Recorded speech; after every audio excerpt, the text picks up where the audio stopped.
مساء الفل عليكم يا اساطير. النهارده الحدوته بتاعتنا من ملخص قاتل الشياطين. وقبل ما نبدا الحدوته عايزه اقول لكم اني محتاجه دعمكم جدا، علشان حقيقي بتعب جدا في تلخيص الحلقه، وكمان المونتاج بياخد مني وقت ومجهود كبير. فيلا بينا ننزل نعمل لايك للفيديو علشان يوصل ل 10000 لايك، واشتركوا في القناه علشان دعمكم بيفرق معايا جدا، وانا بحبكم جدا وبحب تفاعلكم معايا في الكومنتات. ويلا بينا نبدا الحدوته. ودي قريه صناع السيوف اللي يعتبر فيها كل القلاع اتهدمت ما عدا قلعه واحده بس فضلت مهجوره وبتسكنها الشياطين، وبيكونوا موجودين 4 عند القلعه، 2 جواسيس وشنغارو وسونامي، هشيرو الرياح وهشيرو الافاعي. وكانوا واقفين عند القلعه المهجوره دي لان في شيطان خطف واحده ست واخدها علشان ياكلها، وهم بيراقبوا القلعه دي عشان يعرفوا الشيطان بيودي الستات دي فين. وكانوا متغاظين ان قلعه زي دي مهجوره ساكنها الشياطين، وبيعرفوا ان في واحده ست دخلت القلعه دي وما طلعتش منها من امبارح. وهشيرو الافاعي بيتضايق وبيقول له هي اكيد اللي زوغت منك، اكيد مش هتختفي من العدم. اما هشيرو الرياح بياكد له المعلومه وبيقول له انها اختفت قدام عينيهم، وبيشوفوا واحد من الشياطين واخد واحده ست وداخل بيها القلعه المهجوره، واول ما بيشوفوه بيجروا وراه، والشيطان بيكون ندمان انه ما خلصت عليهم الليله اللي فاتت، وبيدخل جري على القلعه وهم بيدخلوا هناك، وبيوصلوا لحد داخل القلعه المهجوره، وبيتفاجئوا بعدد مهول من الشياطين، واي واحد فيهم بيتقتل بيختفي. وهشيرو الافاعي بيقول للاتنين الجواسيس اطلعوا انتوا عشان انتوا عمالين تعطلونا واحنا هناخد المهمه دي. اما هشيرو الافاعي بيقول لشنغارو في حاجه غريبه هنا في المكان ده كله، وصاحبه بيأكد عليه المعلومه وبيقول له انا برضو عمري ما شفت شياطين بتتجمع في مكان واحد زي القلعه دي. وبيسمعوا صوت واحده ست بتقول انجدوني في الدور اللي فوق، وبيوصل سونامي وبيلاقي عدد مهول برضو من الشياطين، فبيضطر ان هو يتنفس في الرياح. ومش بس كده، بيستدعي عاصفه الرمل المتصاعده، وبتكون الدنيا خراب ومليانه دم، وبيكون الشيطان مذهول من حركاته وبيقول له هي دي الست اللي انت عايزها، وبيبتدي يرميها له من فوق. ولكن هشيرو الافاعي بيبتدي يلحقها، وبيجري الشيطان وبينط من فوق القلعه وهم بينطوا وراه، وبيتفاجئوا بعالم غريب وبيوت مليانه نار ومليانه عدد مهول من الشياطين. ولما بينزلوا بيلاقوا نفسهم في القلعه المهجوره، وبيلاقي كل الشياطين اختفت وكل حاجه شافوها في المكان اختفت، وبيبتدوا ياخدوا البنت المخطوفه لطريق امان وبيسيبوها ترجع للبيت. اما اخواتها بيرحبوا بيها جدا وبترجع تطمن معلمتها عليها، والمعلمه بتقول لها الشيطان هيرجع تاني وهيحاول يخطف حد اقوى المره دي زي الشيطان اللي اتغلبت على الشمس. وبيظهر بطلنا تنجيرو في المستشفى وبيسأل الممرض على اخبار القريه واحوالها والشياطين اللي بتيجي بالليل علشان تخطف الستات. اما الممرض بيقول له ما تقلقش الدنيا ماشيه بس مخيفه حبتين، والاضرار اللي نازله علينا اليومين دول مش كتير قوي رغم ان في هجوم ما بين قمريين علوي، ودي يعتبر معجزه. وبسبب الحرب العظيمه دي بتنتج عنها فوالق، والفوالق دي بتعتبر عدد من الكره الفارغه، وعشان كده ممكن الناس تنتقل تعيش فيها وتكون في امان، ودي بتكون حكمه كبيره قوي. وبيكون تانجيريو غايب عن الوعي بقاله اسبوع، واما بيقوم بياكل اكل الاسبوع كله، والممرض بيقول له انت كده بتاكل كتير قوي. قال له لا، ما كان روجي صاحبتي لما غابت عن الوعي قامت واكلت اكل كتير قوي. والممرض بيقول له دي حاله شاذه يعتبر مش زيك خالص. وبيرد عليه تايجيريو وبيقول له هشيرة الحب وهشيرة الضباب ناموا يومين وفي اليوم الثالث اتعافوا. وبيقول له انت عارف ايه اللي حصل لاختك؟ بقت تتمشى تحت الشمس بشكل طبيعي. فبيقول لها احنا لسه مش متاكدين سواء هي بتستعيد انسانيتها من جديد ولا ده عرق الشيطان اللي جواها بيتطور لحد ما بتشرق الشمس. وبيقعد يتكلم لحد ما بيشرق بسبب الاكل. والممرض بيقول له كمان ان الهشيرة هيعملوا اجتماع كمان شويه، وبيحضر الاجتماع هشيرة الافاعي وهشيرة الرياح. وبيوصل للاجتماع وبيرحب بيهم هشيرة الحب وهشيرة الضباب اللي كانوا بيصارعوا القمرين العلويين. وبيستغرب الزعيم انه عمره ما قابل قمر قبل كده، وهشيرة الثعبان بيقول له مقابلتهم نادره جدا. وبيبتدوا يرحبوا بهشيرة الحشره كمان، وبتكون متفاجئه من تعافيهم بسرعه من اللي حصل. وبيرد عليهم هشيرة الميه وبيقول لهم رئيسهم هو اللي هيشرح لنا ايه اللي حصل بالظبط وازاي تعافوا بسرعه كده. وبيكونوا في انتظار مولانا، وبيحضر نيابه عن مولانا ابو يشكي النائبه عنه اماني لان الحاله الصحيه للكبير في النازل، وبتعتذر ليهم عن عدم قدومه. وكلهم بيتفاجئوا من الكلام ده، حتى الهشيرة بيبقوا متضايقين جدا. وبتقول لهم اماني سمعتوا بالشيطانه اللي غلبت الشمس، وبتبلغهم ان في حرب عظيمه هتحصل قريب اثناء مصارعه القمرين. اما اماني بقى بتطلع السر المستخبي وبتسال هشيرة الحب وهشيرة الضباب ايه اللي اظهرتوه كخدعه او صفه كانكم شياطين عشان تقدروا تغلبوا القمرين. والكل بيتفاجئ من كلامها. اما هشيرة الرياح بيقول لها وهم هيخبوا الكلام ده ليه؟ فبتقول له يا هشيرة في ناس ما بتعرفش بالعلامه اصلا، والحقيقه الموجوده على مر مر العصور ان الشخص اللي بتظهر عليه العلامة دي هو اللي بيقدر يغلب، وبتقول له خد الكتاب ده كتاب لأول شخص ظهرت عليه العلامة دي رغم انه ما كانش من الهشيرة، وهو كامادو تانجيريو، اول واحد حس ان جسمه بيتكوي وما كانش عارف طريقة ظهور العلامة. ويعتبر كده هشيرة الحب والضباب فيهم العلامة دي. واما هشيرة الحب بتقول لها فكرتيني، انا حسيت بانفجار جوايا كده ودرجة حرارتي عليت، كانت درجة حرارة غير طبيعية، وابتديت اتحرك بسرعة وقلبي كان بيدق جامد، حتى وداني كانت عمالة ترن، وبتتأسف للفريق ان هي كانت ناسية. اما تانجيريو قعد في المستشفى وكان جايله حالة برد. اما هشير الضباب قال لهم انا هقول لكم على الزيتونة، في اخر معركة تعبت وجالي تسمم وحاولت اتنفس كتير عشان ابطأ من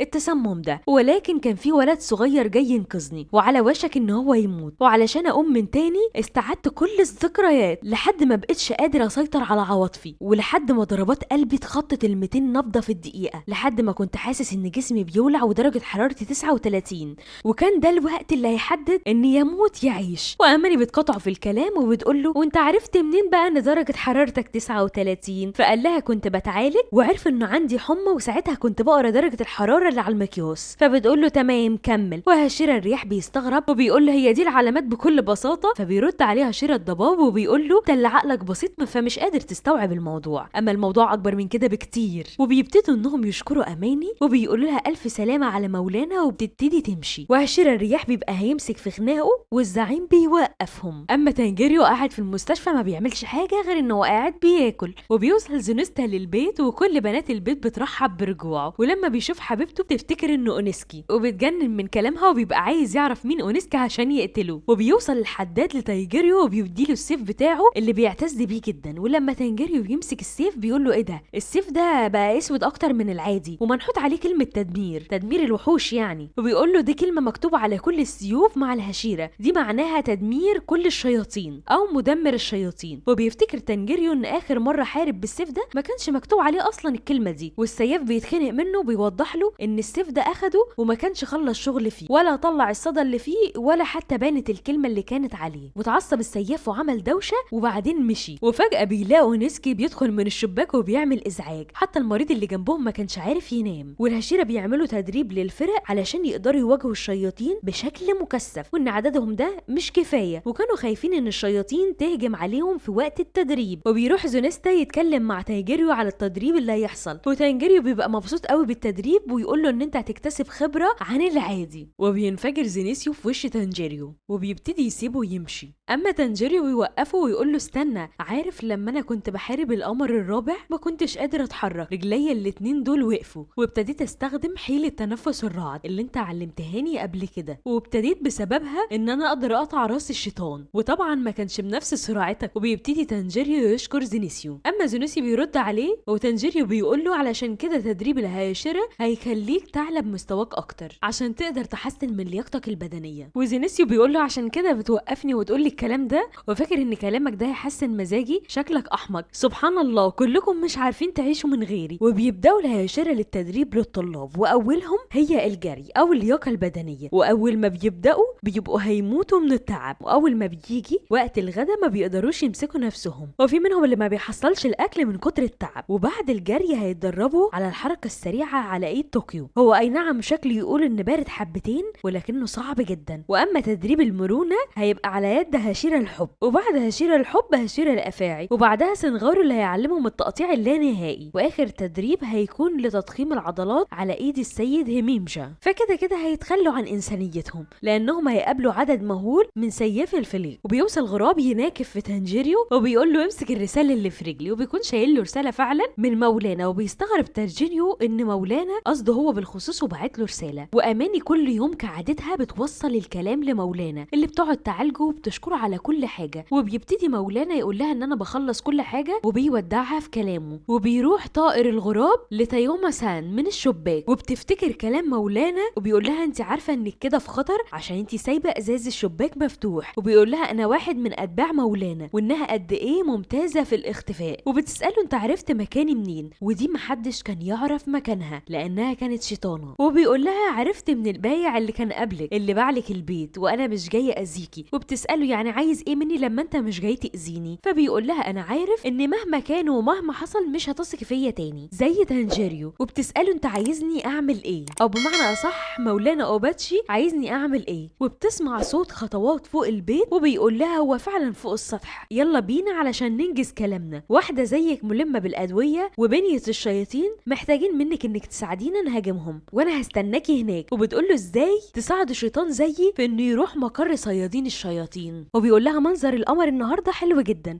مبسوط اني شفتك، انا من طرف السيد اوباتشي. انا عارف ان صعب عندك ان انت تصدقيني او اكون حتى محل ثقه زي ما عمل تانجيريو. وبتفكر وتقول هو عايز يعمل ايه يا ترى، شكله بيحاول يخدعني بطريقه ما. وبتساله فين يوشيرو، فبيقول لها ما تقلقيش على يوشيرو. وبيقول لها اسمعي كده صوت خطواته وبيجري ناحيتنا، وبينادي عليها تاميو وبيقع من السلم. اما الغراب بيقول لها خلينا ندخل في الموضوع بقى، في واحده زيك بالظبط في فليس صيادين الشياطين وعارفه كل حاجه عن الادويه وبنيه الشياطين، وعايزين منك انك تتعاوني معانا حبتين وتشتغلي معانا علشان نقضي على كيبوتسوجي. هل موافقه على كل كلامنا ده وموافقه تزورينا في قصر اوباتشي؟ وبتقول له انت بتدعي شطانه زيي قصر صيادين الشياطين؟ طب ازاي؟ قال لها احنا منتظرين ان شاء الله رد ايجابي منك. وبيطير الغراب وبتقفل الشباك وبيجي يوشيرو يقول لها احنا لازم نسيب المكان ده ونمشي على طول. فبتقول له انت فاهم غلط. وبتقول له بعد تغلب زيكو سان على الشمس في حاجه ابتدت تتحرك وده كان زمان جدا. فبتقول له اللي حصل في اليوم ده وصل لنا اخيرا وعمل موجه كبيره قوي، مفيش حاجه هتحصل لو سيبنا المكان ده ومشينا. المره دي مختلفه جدا عن كل مره. انا لازم اتخلص من الابحاث اللي عملتها وانت لازم تساعدني على ده، وده هيكون مخبأنا الاخير. يلا بينا نروح قصر صيادين الشياطين، يلا بينا على قصر اوباتشي. وبيقرا تانجيريو رساله السيد كافيا. اما تانجيريو بيقابل اوسان وبتقول له انت بتعمل ايه في الوقت البدري ده؟ بتقول له معقوله هتروح تدريب الهاشيره بدري؟ فبيقول لها لا، في شخص المفروض ان انا اقابله قبل ما اروح التدريب. فبيقول لها ينفع بس اسالك سؤال؟ فبتقول له اتفضل. فبيقول لها لو في شخص وحيد وانا عايزه اقول له انه مش لوحده اعمل ده ازاي؟ فبتقول له انا ما عنديش اجابه معينه لسؤالك يا تانجيريو، بس انت عايز تشجعه صح؟ انا لو مكانه مش هحب ان انت تتدخل اصلا، ويلا عشان تلحق التدريب. وبعدين انت مش قلت انك هتقابل شخص ما؟ قال لها ايوه صح. قالت له استنى هروح اجيب لك حاجه. وبتروح تجيب له شنطه وبتقول له دي فيها كفته ورز، وعملت حسابك انت والشخص اللي رايح تقابله، ولازم تاكل كويس عشان العقل السليم في الجسم السليم. وبيقول لها شكرا وبيبتدي يسيبها ويمشي. وبيروح تانجيريو يخبط على غيوسان هشيرة الماء وبيعمل ازعاج. وتانجيريو بيقول له انا عارف انك جوه افتح. يلا طيب انت مش بترد؟ طب انا هدخل. وبيكون غيوسان قاعد وسامعه مش راضي يفتح، وبيقول اكيد هيزهق ويروح، ولكن بيتفاجئ ان دخله فعلا. وبيقول لهم كلهم بيتدربوا دلوقتي وانا المفروض ارجع لهم بعد 7 ايام، انت اللي المفروض تدربني. وغيوسان بيقول لتانجيريو لا انا مش هدربك، ولكن تانجيريو بيقول له انا شامم ريحه غضب، هل انت زعلان مني؟ وغيوسان بيقول له ايوه انا متضايق منك علشان انت ما نجحتش في تنفس الماء، كان المفروض تكون انت هشير الماء. وتانجيريو بيرد عليه ويقول له انا اسف، بس اوراكو قال لي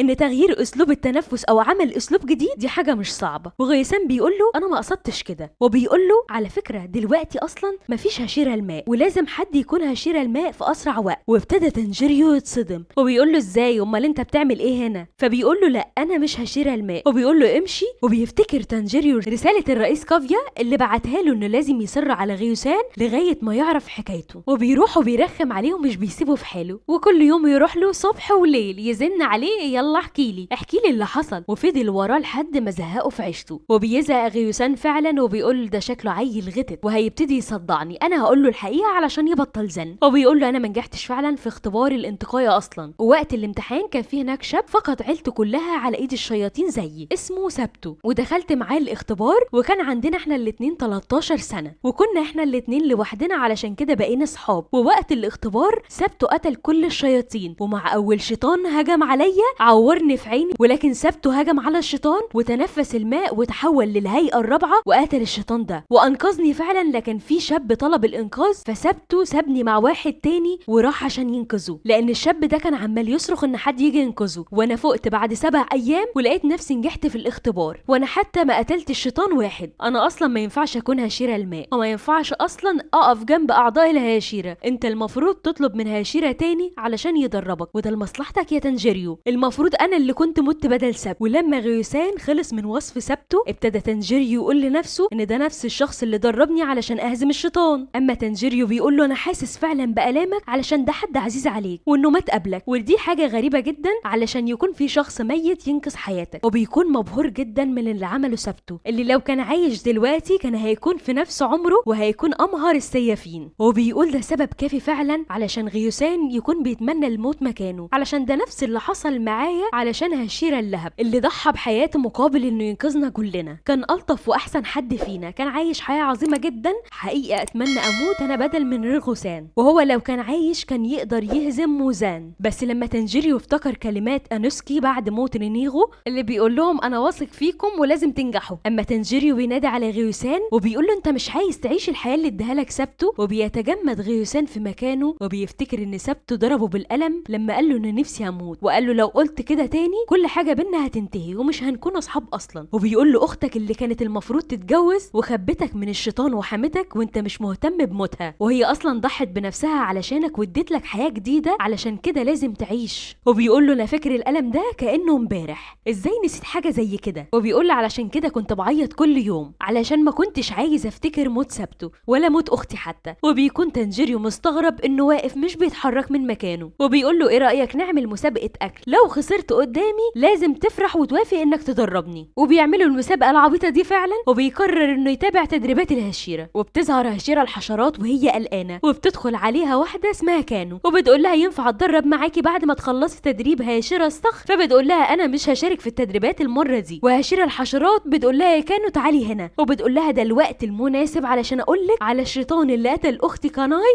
وطريقة قتل الشيطان ده ازاي. وبيحضر تنجيريو وبيروح لاوزي وبيقول له بقالي فترة كبيرة ما تقابلناش، انا مبسوط قوي اني شفتك. واوزي بيكون فرحان قوي ان هو شاف تنجيريو، وبيقول له بص انا بقيت تبع ولاية ايه، وسمعت عنك يا تنجيريو انك غلبت رتب عليا وجسمك لسه كويس. وتنجيريو بيقول له الحمد لله بقيت بخير من كل ده. واوزي بيقول له يلا يا تنجيريو استعد، يلا ادخل مع كل الطلاب دي دلوقتي مهمة الجري. وفعلا بيغير تنجيريو وبينزل يسابق مع الطلاب، وبيكون اسرع من كل المتدربين في كل التدريبات، صحته صحة اسد. والستات اللي بيطبخوا بيتفاجئوا بتنجيريو وبيروحوا يرحبوا بيه وبيتكلموا معاه، ولكن تنجيريو بيكلمهم بطريقة رسمية وبيقول له انت بتتكلم معانا رسمي كده ليه؟ واوزي بيقول للطلاب اللي مش هياكل اكله هزود عليه تمرين النهارده اكتر. واما تنجيريو بياخد الاكل منهم ويبتدي ياكل، وبيتكلم تلميذ مع صاحبه وبيقول له انت عندك دورية ليلة النهارده؟ فبيقول له اه، فبيقول له ينفع نبدل؟ قال له لا صدقني شكلك مش بتخلص اكلك فعشان كده عايزنا نبدل، وشكلك هتاخد تدريب زيادة. وفي اليوم ده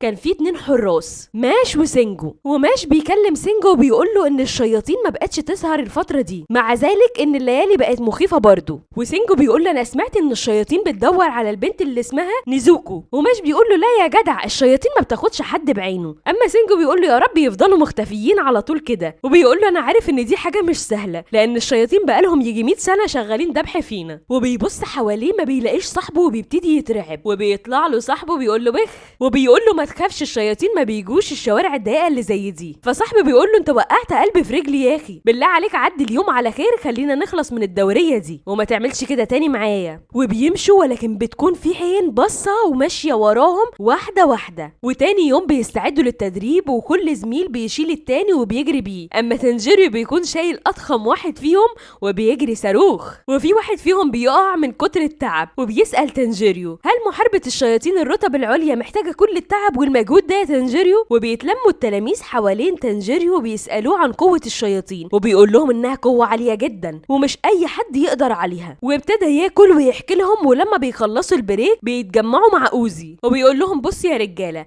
اخر تدريب النهاردة سهل وبسيط، شايفين الجبل اللي هناك ده اللي اخر الدنيا؟ عايزكم تروحوا وتلفوا حواليه وبعد كده ترجعوا تستعدوا للعشاء. والستات اللي بيحضروا اكل بيكلموا تنجيريو وانه بيقولوا له ان شكلك قاسي من بره ولكنك شكلك لطيف من جوه، وبيبتدوا يهزروا مع تنجيريو. وبيحضر اوزي ويقول لهم سيبوا الراجل يشوف شغله. وبيفكر تنجيريو هل هو فعلا طيب، وبيفتكر سباقه مع غيوسان اللي كان على الاكل وان ما كانش قادر ياكل كل الكميه دي، وكان كل ما يخلص اكل تنجيريو غيوسان بيطلب تاني، ومع انه كان عايز يكسبه باي طريقه عشان يحقق كلام السيد قافية. وغيوسان ساعتها بيقول له لو فزت مش هشترك في تدريب الهشيرة، اما انت لو كسبت هبتدي ان انا اشترك وهكون مضطر لده، واخرنا الطبق ده لو خلصناه هتبقى كسبت يا تنجيريو. وبيغصب تنجيريو على نفسه وبياكل الاكل كله. وهشيرة الرياح بيتصل بهشيرة الافاعي ويقول له انا عايزك في موضوع مهم. وبيحضر هشيرة الافاعي وهشيرة الرياح بيساله ويقول له هتعمل ايه في تدريب النهارده؟ فبيقول له لا ده مش هيجي حاجه قدام الحرب ضد الشياطين فعلا، وكل ده تنفيذ لكلام اوباتشي. وهشيرة الافاعي بيقول لهشيرة الرياح انت كلمتني علشان اجي هنا عشان الكلمتين دول؟ فبيقول له لا في اسئله اسئله محشوره في دماغي من ساعه اول مره اعتقدنا فيها ان الشياطين حصرتنا وكنا هناك في ملعبهم، واللي فجاه كلهم اختفوا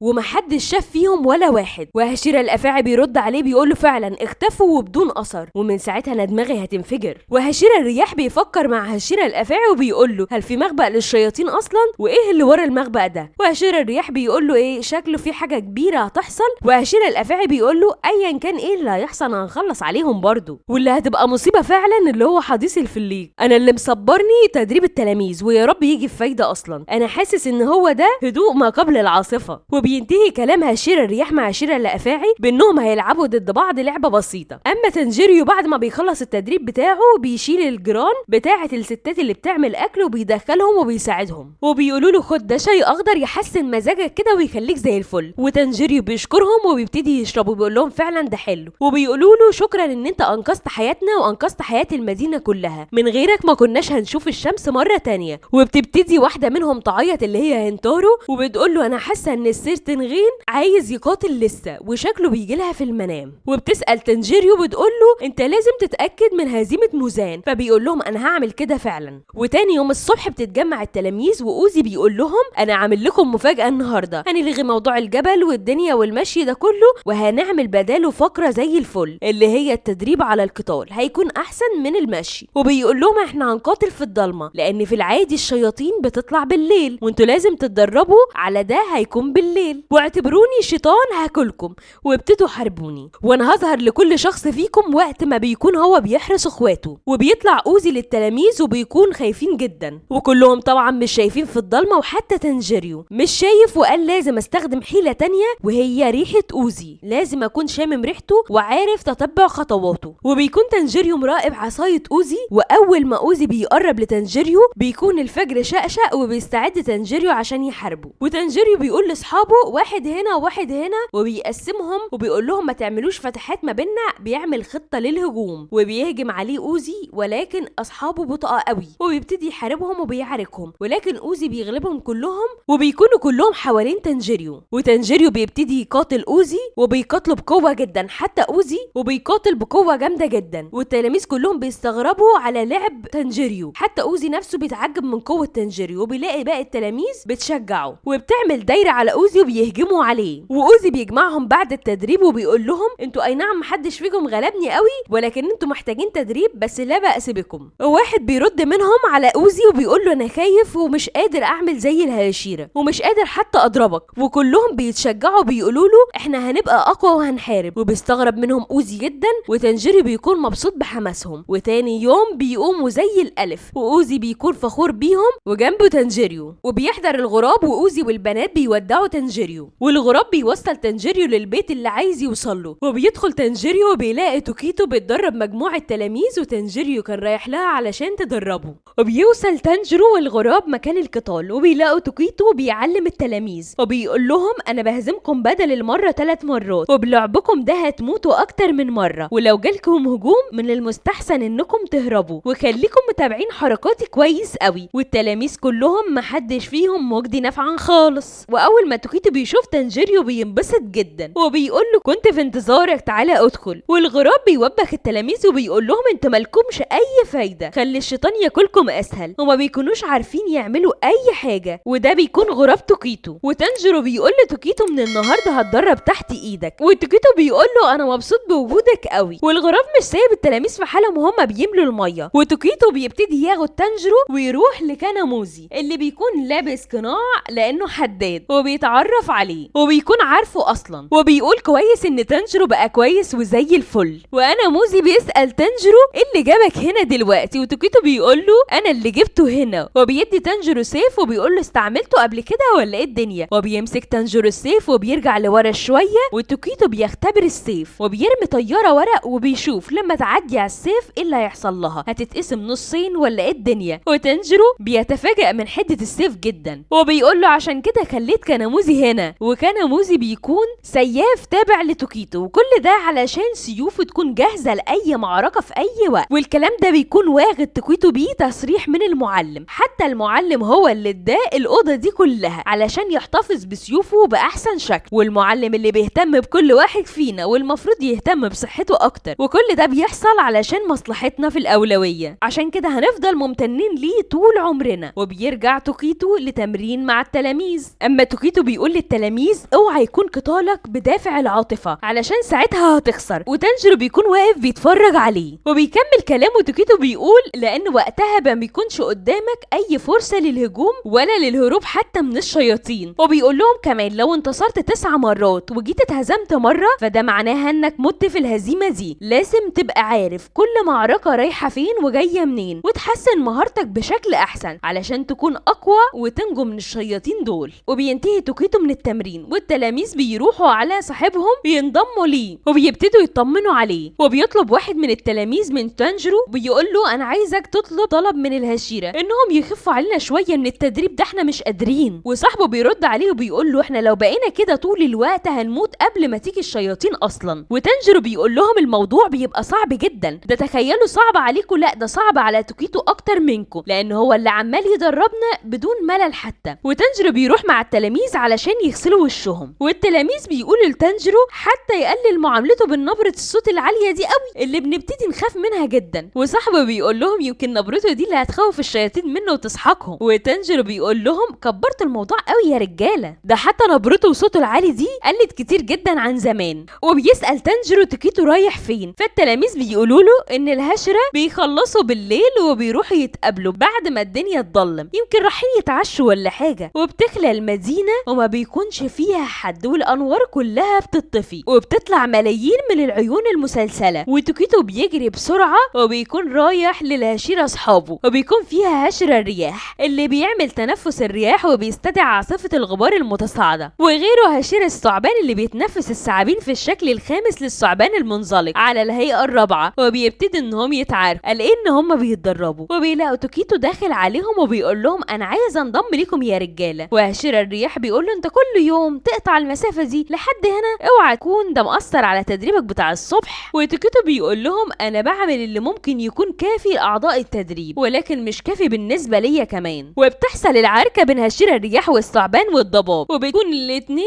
ضد توكيتو، والغراب بيشجع توكيتو طبعا. وهشير الرياح بيقول التدريب النهارده شكله صعب ولا ايه، محتاجين تركيز شويه علشان ما نأذيش حد. وهشير الافاعي بيقول لهم ده جمدان يا رجاله، ده بس عشان نستعد للحرب الحقيقيه فعلا اللي هي هتكون ضد الشياطين. وهشير الافاعي بيقول لتوكيتو ايه اخبار تدريب النهارده، وبيقول لهم النهارده وصل لتانجيرو. وهشير الرياح بيقول له هو لسه بيعاند الموت ومش عايز يستسلم، الولد ده شكله صعب جدا وشكل اصابته اتشافت طبعا. فتوكيتو بيقول لهم فعلا ده اتشافى بالكامل اصلا، لحد ما بيوصل اغروسان هشير الافاعي بيقول لهم لازم اكون حذر مع الولد ده جدا. وهشير الرياح بيأكد كلام هشير الافاعي ويقول له بس ده ما يمنعش انه بقى ند للهشرة. والتوكيتو بيحضر تاني يوم للتدريب مع التلاميذ وبيقول لتلاميذه انا مش مستعجل عليكم، ايه رأيكم نستعمل سيوف حقيقية بدل الخشب دي؟ وبيروح يجيب فعلا السيوف الحقيقية. وبيقف توكيتو قدام تلميذ وبيقول له مش قادر، وبيكون بيتنفض من الرعب والخوف بيمتلك الولد لحد ما بيقع مكانه. وتوكيتو بيقول له ما دام ما لعبتش بتهور يبقى انت كده بتتقدم. والتلميذ بيقول لتوكيتو ما فيش مقارنة اصلا، انا كده كده هموت، مش ده اللي انا عارفه، بس انا عارف كمان ان انت كل يوم اول ما الدنيا تضلم بتروح مكان بعيد، وان لبسك كل ده بيخبي جسدك اللي مليان بالكدمات والجروح، احنا لازم نشد اكتر عشان نكون افضل. وبيقول لهم توكيتو انا عارف انكم بتتطوروا ولكن ده مش هيخليكم تقاتلوا بجد، انا بس مش عايزكم تتقتلوا على ايد الشيطان،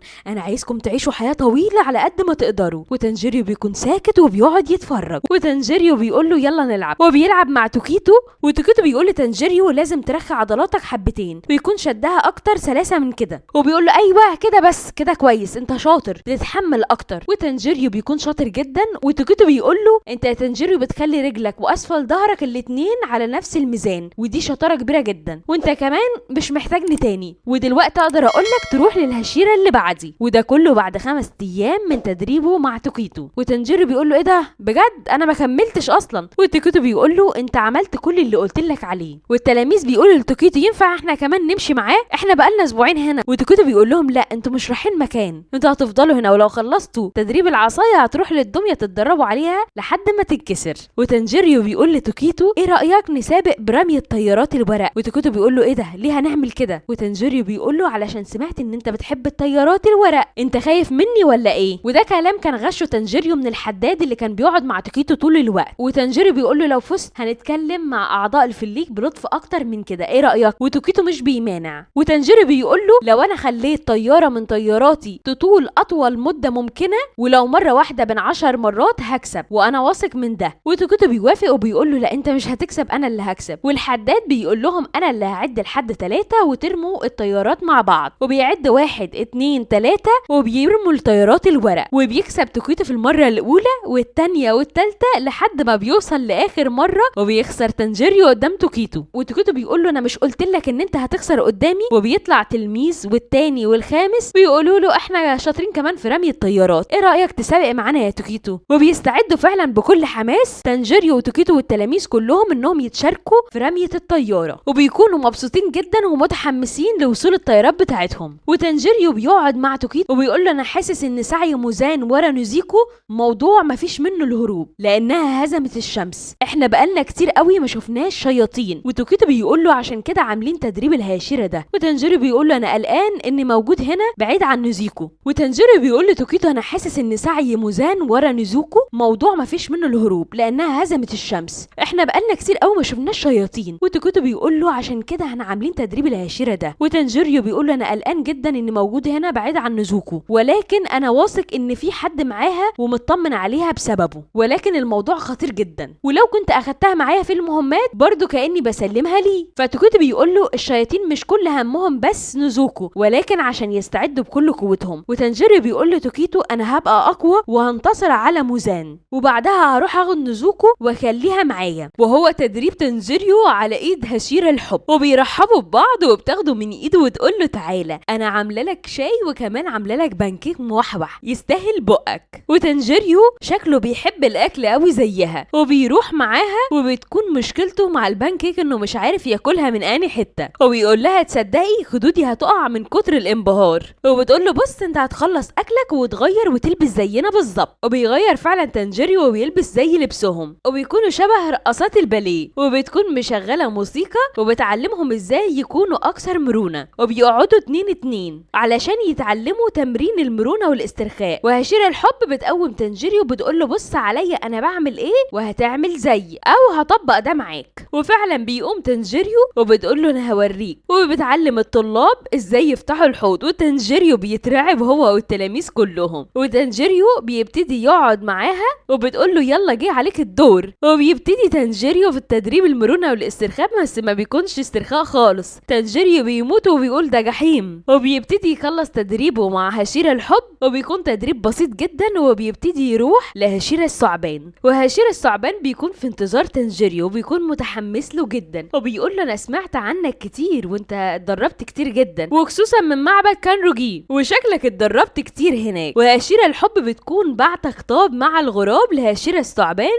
إيغورو وبتقول له انا دربت تنجيريو على تمرين الاسترخاء والمرونه، وكمان قدمت له شاي وبانكيك وحبه قوي دغدته كانت هتقع منه. وبتبتدي هشيرة الحب تحكي له كل حاجه بالتفصيل حصلت معاها ومع تنجيريو. وتنجيريو بيحس انه مرفوض من هشيرة الثعبان وبيخاف قوي منه، وبيدخل تنجيريو لصاله التدريب على اساس انها صاله عاديه للتدريب، بيلاقي كل الجنود مربوطه في عواميد خشب، وبيقول له انا رابطهم كده عشان جسمهم يكون مستقيم لما نستخدم السيوف ما بينهم. وتنجيريو بيقول له هم عملوا جريمه ولا ايه؟ وبيقول له فعلا خطيئه عدم التذكر دي جريمه. وبيدي تنجيريو سيف خشبي وبيقول له يلا انا هعرض لك الموضوع مره واحده بس وانت هتعمل ورايا. وفعلا إيغورو بيبتدي يمرر السيف الخشبي بتاعه ما بين الجنود، وتنجيريو بيقول في سره يا نهار اسود على كل ده اللي بيحصل، وبيقول يا لهوي لو سبت واحد من الجنود، والجنود كلهم بيكونوا ميتين من الرعب لان تنجيريو برضه مش متدرب. وإيغورو بيقول له لازم يكون عندك سرعه عاليه قوي، وبيجرب تنجيريو ورا إيغورو مره وبيكون بطيء جدا. وإيغورو بيقول له مفيش مشكله انا عارف ان هي محتاجه ممارسه ومع الوقت هتظبط معاك. وبيحاول تنجيريو يجرب للمره الثانيه والجنود بيكونوا في حاله رعب جدا، والضربه كانت بتكون برخاوه. وبيدخل إيغورو بسيفه الخشبي ويقول له لازم تتعلم تحط السيف بتاعك في كل الاماكن الضيقه وبدقه كمان وبسرعه جدا. وإيغورو بيقول له امشي بسرعه جدا واعمل حركتك مظبوطه وما تقلقش بشأن الجنود دول. وجه الوقت عشان نعمل اعاده تنظيم، وده بيكون التدريب الاكثر رعبا لتنجيريو. وبيقول تنجيريو رغم اني بتمرن بسيف خشبي ولكن لو ضربت واحد منه هصيبه بجروح خطيره، وبيحاول يتفادى ضربات السيد إيغورو رغم انها بتلف زي الثعبان الخشبي، رغم ان إيغورو معاه نفس السيف الخشبي بتاعه. وبيقول تنجيريو في الاماكن الضيقه لو الهجوم كان بطيء السيف بتاع ايغورو هيتلوي زي الثعبان وهيوصل لي، والجنود بتتوسل جواها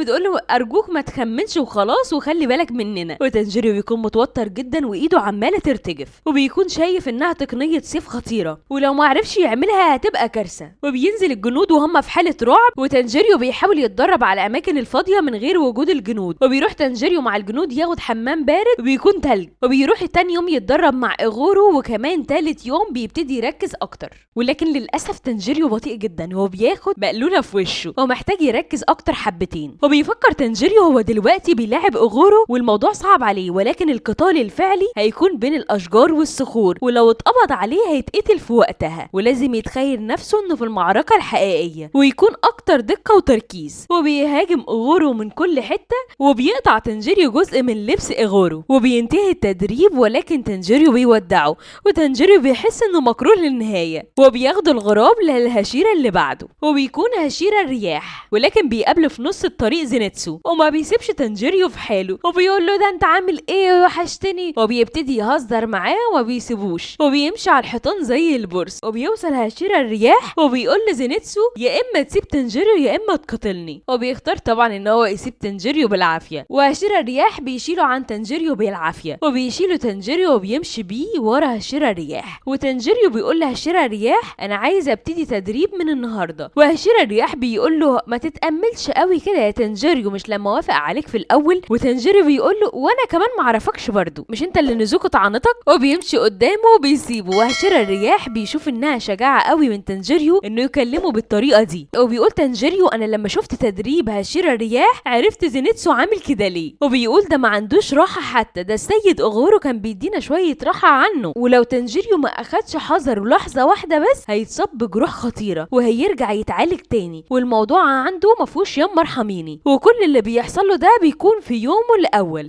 والموضوع بيكون صعب عليه حبتين ثلاثه عن الهشيره اللي فاتوا. واما تنجيريو بياخد نفسه ببقليل اللي في وشه ويروح يستريح شويه، وبيلاقي واحد بيتكلم مع هشيره الرياح وبيقول له انا عايز اتكلم معاك شويه، وبيرد عليه بيقول له انا ما عنديش وقت. واما جينيا بيقول له انا محتاج تأديبك، انا محتاج ان انت توجهني. وهشيره الرياح بيقول له انا ما عنديش اخ صغير وما بأدبش حد، وما تقلقش انا كده كده هقتلك. وتنجيريو بيخاف من كلام هشيره الرياح مع اخوه، وهشيره الرياح بيقول له ما تتكلمش معايا تاني وما تجيليش هنا تاني، انت مش عارف حتى تتنفس، فما تقعدش ان انت تسمي نفسك المبارز والشخص القوي واللي ما فيش زيك اتنين. واخوه جينيا بيتضايق حبتين وبيحاول يعتذر له وبيقول له ان انا كنت بقاتل الشياطين، ده انا كنت باكلهم. وهشيره الرياح بيتغاظ جدا وبيقول له كنت بتاكل ايه، سمعني كده تاني. وبيختفي فجأة في لحظة واحدة وبيتحول زي الرياح بسرعة علشان يقتله، ولكن تنجيريو بيلحق اخوه وبيحاول ينقذه. وفي وسط ما زونيتسو قاعد مع اصحابه بيقعدوا يتكلموا حبتين، بيسألهم فاضل كام يوم في التدريب ويخلص، وبيلاقي تنجيريو طالع من جوه والبيبان متكسرة